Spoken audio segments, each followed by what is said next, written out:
इधर ध्यान रखो, ठीक है।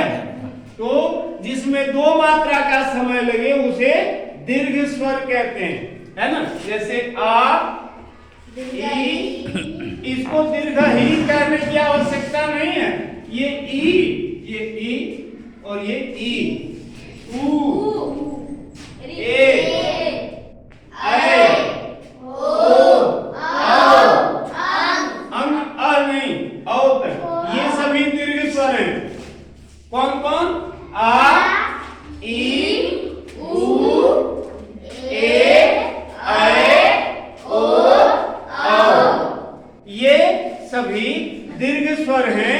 इन वर्णों के उच्चारण में हमें दो मात्रा का समय लगाना चाहिए, दो मात्रा का समय। अब ये स्वर तो खत्म हो गए। प्लुत स्वर, प्लुत स्वर का प्रयोग वेदों में होता है। आप देखेंगे कहीं कहीं पर ओम ऐसा लिखा हुआ रहता है। यस, ओम कहीं कहीं पर आप देखेंगे ऐसा लिखा हुआ रहता है। ये ओम, ये जो है यही प्लुत स्वर का चिन्ह है। दिस इज सिंबल ऑफ प्लुत स्वर, है ना।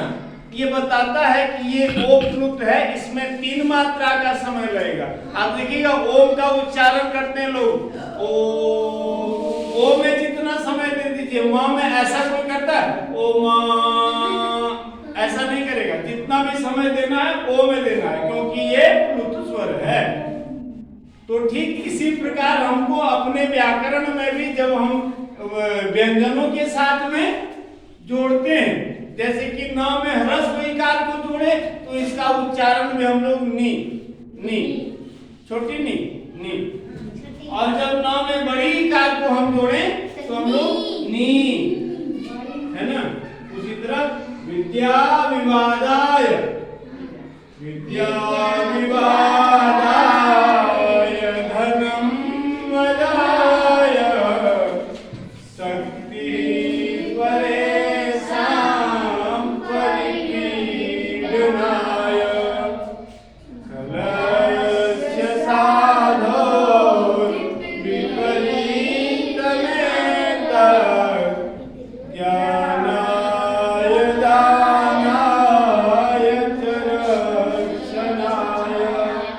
चाहे वो संस्कृत हो, चाहे वो हिंदी हो, चाहे वो इंग्लिश ही क्यों न हो, जब तक सभी वर्णों का उचित उच्चारण के साथ, उच्चारण जैसा हम कर रहे हैं वैसा ही उसको लिखना भी है ना। लिखने में और बोलने में दोनों में सही प्रयोग करेंगे तब हम लोग अक्षरों को पहचान पाएंगे, है ना। तो ये स्वर हम लोग इन सभी स्वरों की मात्रा